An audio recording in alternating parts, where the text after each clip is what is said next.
Hello, welcome to Real Film Snobs. I'm Angela Yeager. I'm pleased to have with me back on the show once again a good friend and film programmer, Ernie Quiroz. Welcome to the show, Ernie. Hey, thanks for having me. Yeah, and I am excited. This is a special episode, and this is one that you came up with the idea for because you are doing a series of films at the Phoenix Art Museum dedicated to the year 1999. So we're calling this episode 1999 Best Film Year Ever. I'd add a Yes. question mark to that a little bit, but explain what this is about, Ernie. First of all, I can't believe it's been 25 years since Yes, 1999. yes, So I know. again, and that I the feel old.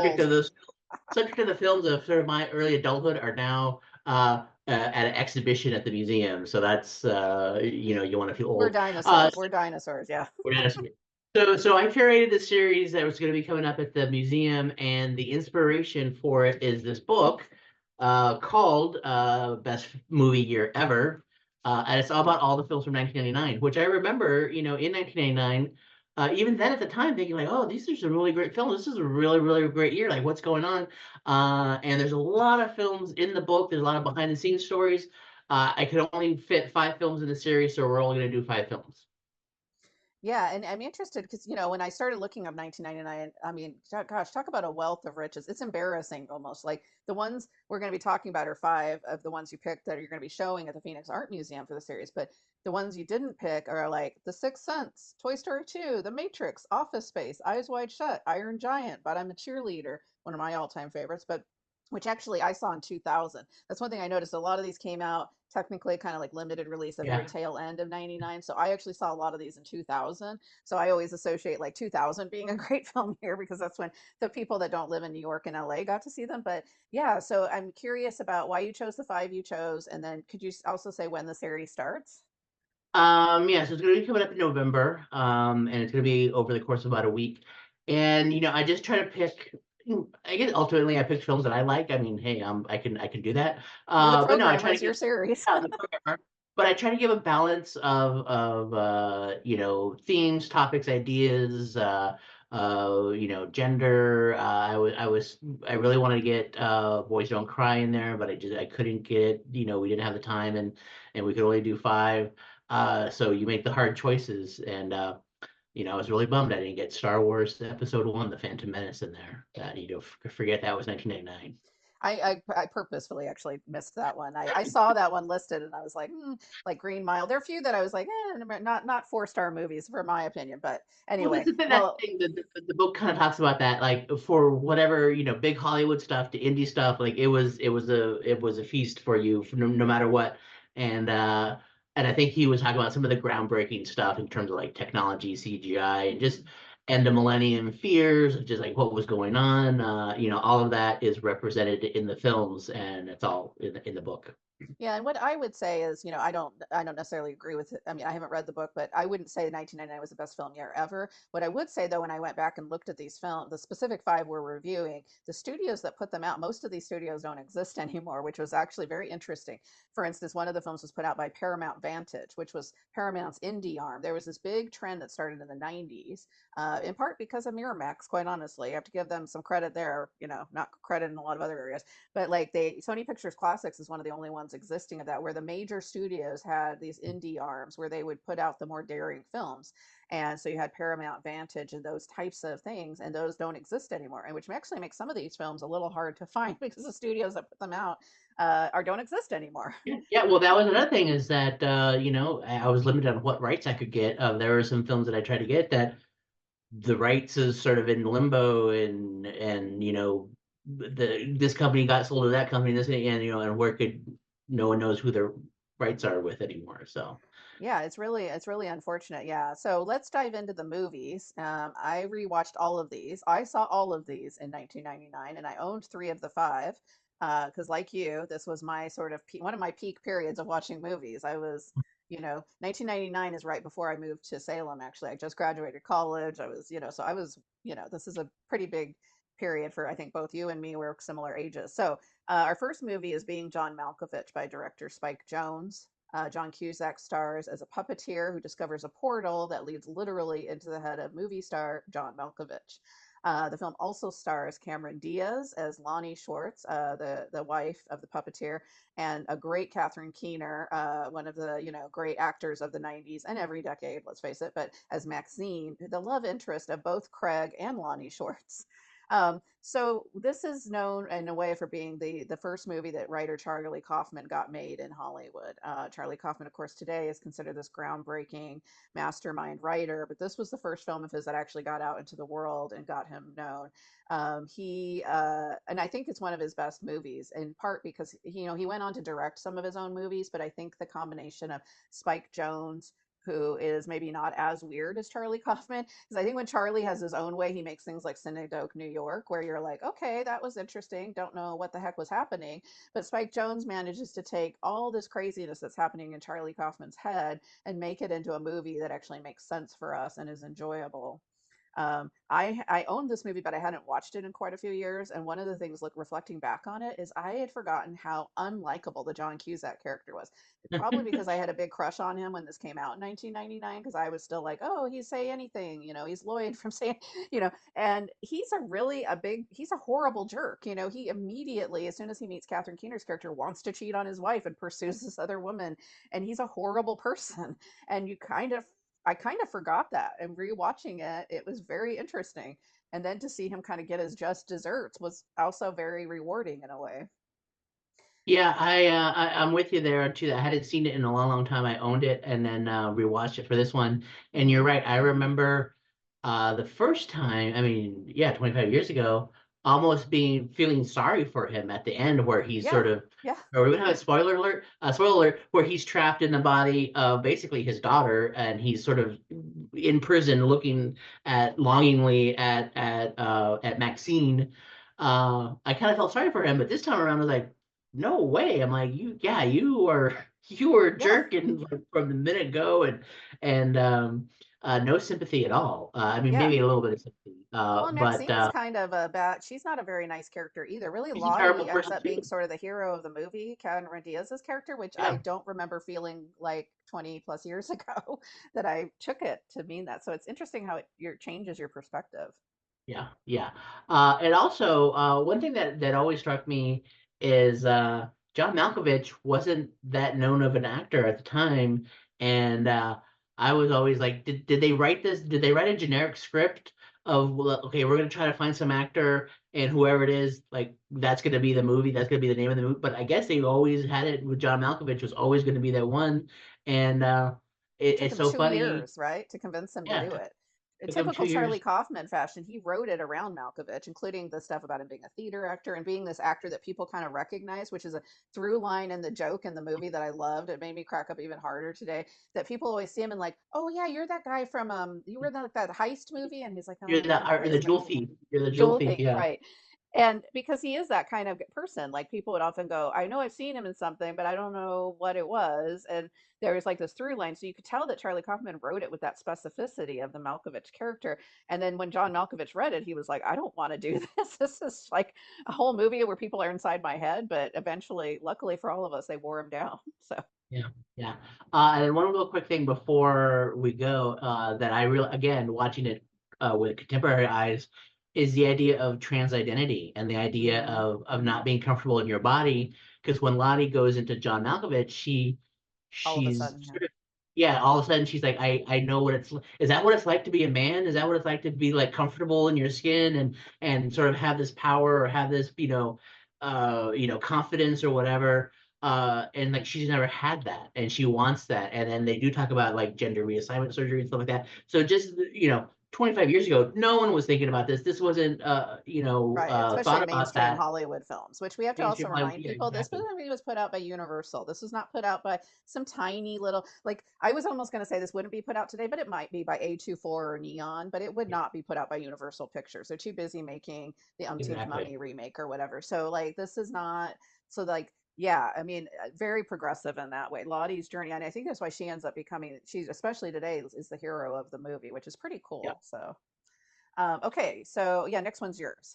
Our next one is Election. This is directed by Alexander Payne. This is Matthew Broderick is a Ferris Bueller becomes a teacher. Now he's the teacher, all grown up. He's a civics teacher, and he sort of runs into Reese Witherspoon, who is the overachiever, crazy, insane A+ student who is running for student body president, and he sort of takes a little umbrage at that and decides to put up, the slacker sort of candidate just to sort of be a roadblock in her way. So, um, to me, hilarious movie. Funny, sort of a mix of dry comedy. Alexander Payne, if you're familiar with his films or other films, definitely sort of that Midwestern sort of, Mhm. maybe nice on the surface, but not so nice underneath. Uh, but looking at it now, again with contemporary eyes, you see, again, I think your sympathies change.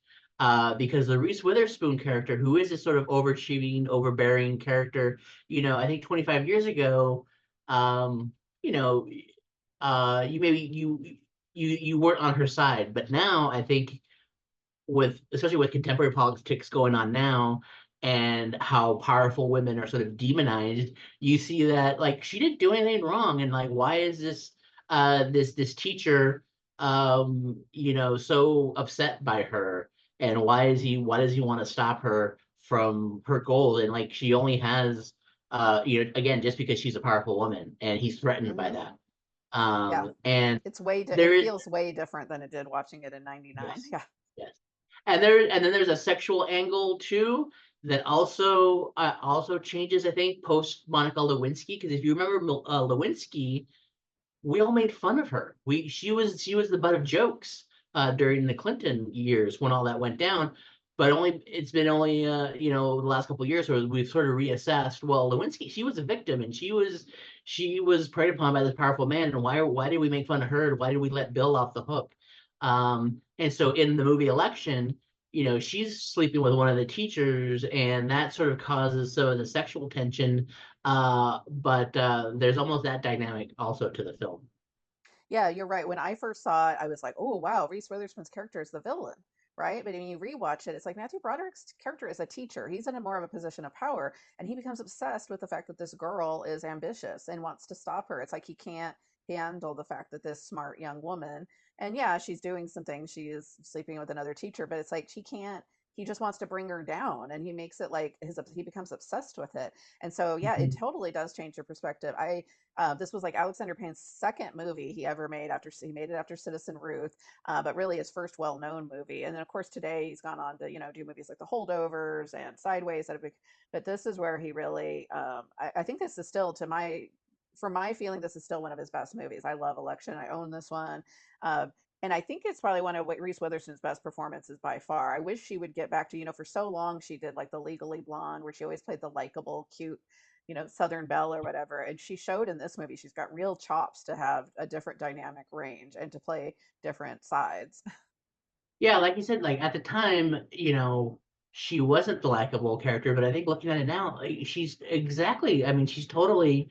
Again, we're vilifying her because she's powerful and because she's a woman, and she even does have like a sexual component to her. Like, how dare she, Yeah. Yeah. be It's interesting. sexual? Yeah. She's ambitious. And we all knew kids like this, right? In high school, like the Yeah, one who was always, whether it was a boy or a girl, like the one who had to be head of the student class, the one, they would be the most likely to succeed in the yearbook or whatever. And this just takes it up a notch and for comedic. But one of Matthew Broderick's best performances too, you know, because he was really trying to like change his image as like the fair, you know, he went into being like the Ferris Bueller guy. He was the guy, right? He was the popular guy in his movie, to being an Yeah. election, being this neurotic teacher who's kind of a loser, quite honestly. So very, very interesting. Yes, Great movie, very. great movie. And I think there's some deeper things going on that maybe resonate with contemporary politics, stolen elections, and all kinds of stuff. Yeah, Yeah, so even though it's a high school, it's very it still resonates. This movie hasn't dated at all, in my opinion. So yeah. it's a fantastic movie. So definitely check it out. It's a one that you know, again, this one actually came out on the Paramount Vantage label, which is defunct, but you can find it. I of course own it on Criterion, and it's, you know, this is MTV my shout Films. out to having oh, sorry, go ahead. It was also MTV Films. Remember Oh yeah, MTV? when Like, that used to go, yeah. Which I think seemed to stop around the Napoleon Dynamite era. But yeah, they this is a good reason to own physical media, folks, because you can't rely on streaming services to have your movies. Because a lot of these, if I didn't own them, I would have had to pay $6 on demand, which I don't like doing. So good reason to own physical media so you can watch your favorite films again. Speaking of which, let's move on to our next one because this is one I own and love. Magnolia by director Paul Thomas Anderson, one of his greatest films. He followed up Boogie Nights, which was a huge hit for him, and the studio told him, which was New Line Cinema at the time, another one that's I don't know if New Line's even going anymore, but certainly not prominent. I don't think they are. They told him you can make anything you want. We'll give you. It was such a huge hit. They were like, we'll do anything. So he's like, I'm going to make this 3 hour movie that really has no that with a bunch of different characters about searching for love and forgiveness and meaning and family relations in San Fernando Valley. And boy, they probably regretted telling him they could do anything he wanted. I don't think this movie was like a huge box office hit, but the fact that you have, I mean, it's an embarrassment of riches. You have Julianne Moore, Tom Cruise in one of his greatest performances, John C. Riley, Philip Seymour Hoffman, Philip Baker Hall. I could go on and on. I mean, basically, a who's who of great actors in the 1990s. It's a 3 hour movie, but unlike a lot of 3 hour movies that are made today that are just nonstop action and there's nothing actually happening, there is a reason for it to be that long. You have all these characters, and we're getting into the depths of what's going on in their lives and how people are feeling lonely and isolated. And of course, there's the famous soundtrack with Amy Mann songs throughout the movie. And there's just so much to say about this movie. Go ahead, Ernie. Yeah, I was wondering. I was looking back at the five that I picked, or like, what is the which films stand up the test of time, which ones don't, and which one is maybe most emblematic of the time. In a lot of ways, I think Magnolia is the most, late '90s, early 2000s movies, in the sense that there were so many movies that came out at the time that had these huge casts, huge ensemble casts, where there's like five or six storylines going on, and maybe they're connected or maybe they're tangentially connected, or it's like, Mm-hmm. there's maybe one little incident, like there's a car crash, and that's kind of like they're all these stories sort of intersect at that one point. This is like the most perfect example of that, but it's well done, well acted. Like, not all of it works, a lot of it does kind of feel maybe a little bit bloated at times. I don't know what I would cut, because there's so many, even so many of the storylines. Yeah, they're just great actors, and they're Yeah. just, um like you said, it's these small little quiet stories about human connection and being lonely, and how do you do that in this world. And my God, Tom Cruise. I mean, if you ever wanted proof that he could actually act, I mean, this is it. I mean, it's such I a wish he would do shame. more like it. Such a shame that, I don't know, he just became Mission Impossible, and like that's his thing, and he's like, okay, well, I'm gonna do this now. I mean, but Yeah. at least we have this film. It's true. And apparently the story is that he contacted Paul Thomas Anderson after seeing Boogie Yeah. Nights and was like, this film's terrific. I want to work with you.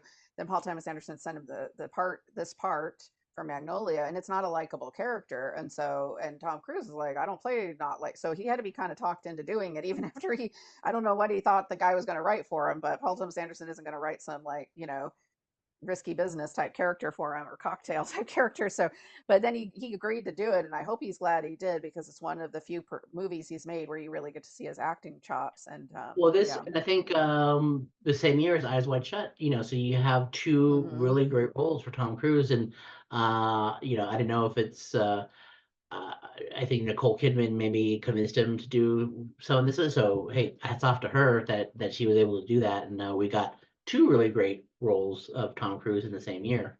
But his Yeah, character, you talk about what aged well or what aged differently or whatever. His character is sort of like that pickup artist guy. Um, Man, I mean, you talk about like incels today, or just the whole or Tinder or any of that stuff. I mean, that you yeah. can see a direct line from him, his character, to sort of a certain sector of male identity today.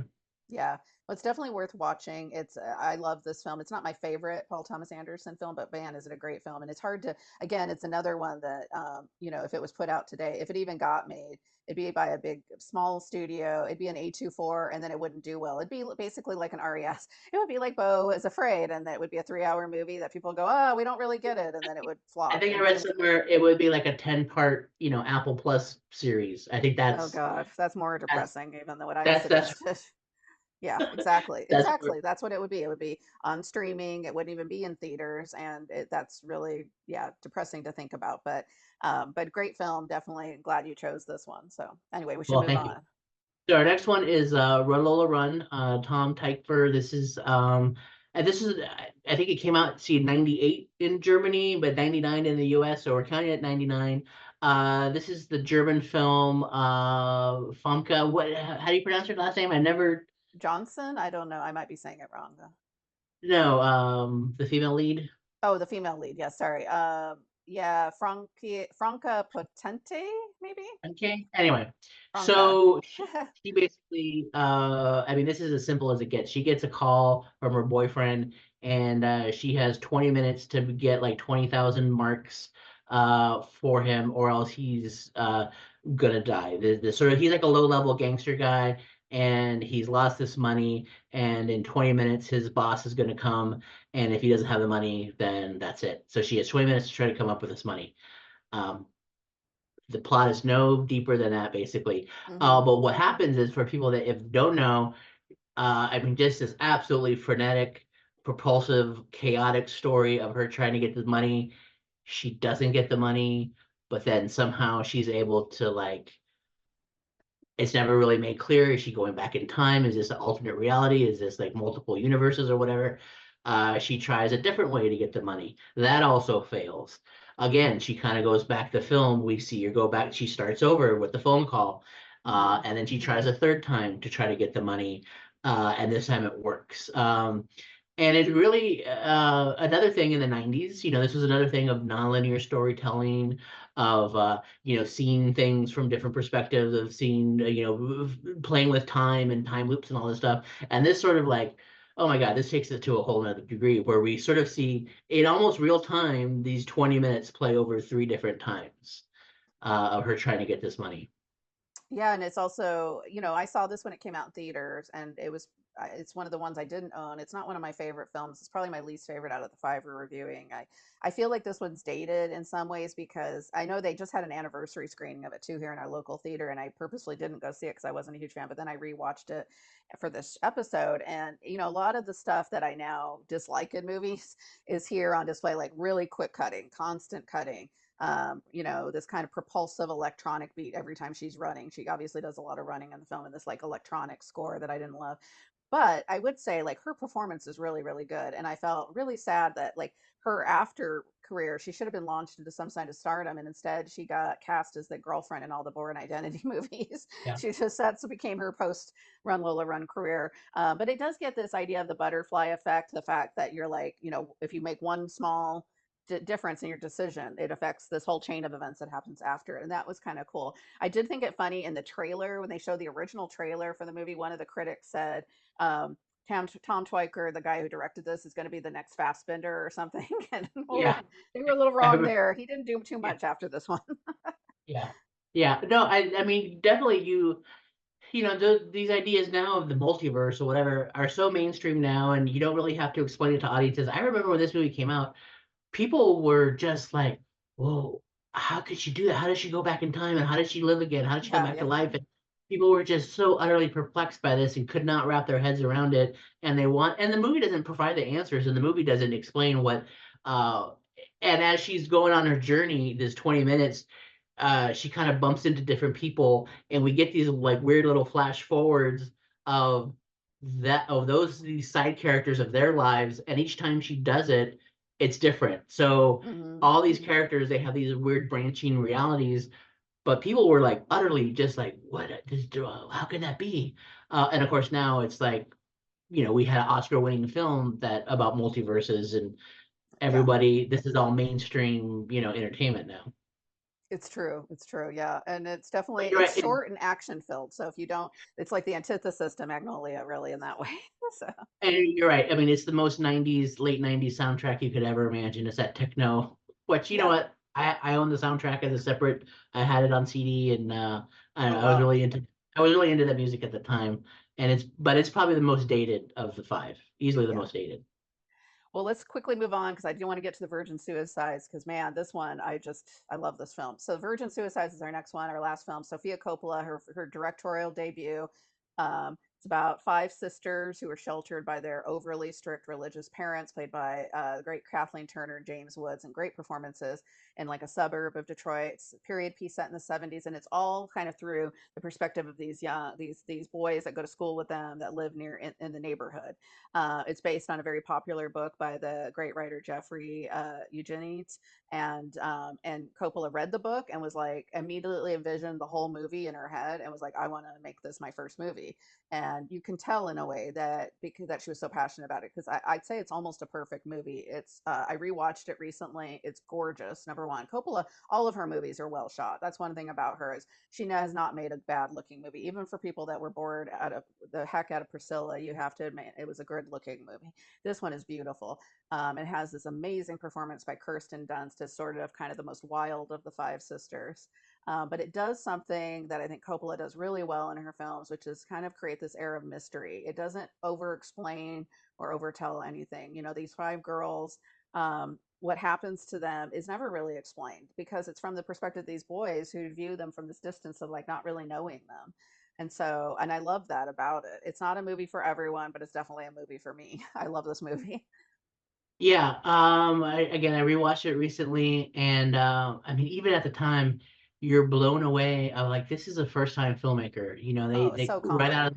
right out of the gate, like, and they also, it takes a long time for a lot of filmmakers to find their voice. She found her voice at the first crack. This was, you think about her through line of all of her films, they all deal with sort of like this ennui, or this, this Hmm. sort of loneliness, or this boredom, that kind of affects, upper middle class or middle class, lifestyle. Yeah. But also, watched it with my wife, and she said, finding the profound and the mundane. I think Hmm. that is perfect right there. And her music. We have to mention the music. I mean, we're talking about music in Roll the Run. The music in Virgin Suicides is great. I mean, it's another soundtrack that I own, at creating this atmosphere. And she has great music in all of her films, Lost in Translation. I mean, just this sort Yeah. of moody, atmospheric, vibey type music that complements the I know. cinematography. I Like you still to said, the this day love cinematography. the introduction of Trip Fontaine, played by Josh Hartnett, Yeah, to the Magic Man by Heart.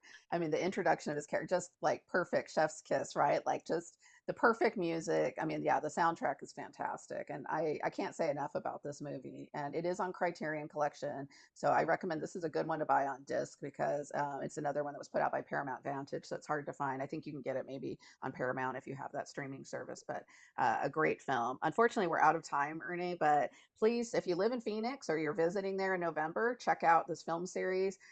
They could go to the Phoenix Art Museum website, I assume, Ernie, and find out more about the phoenixart.org. Yeah, series.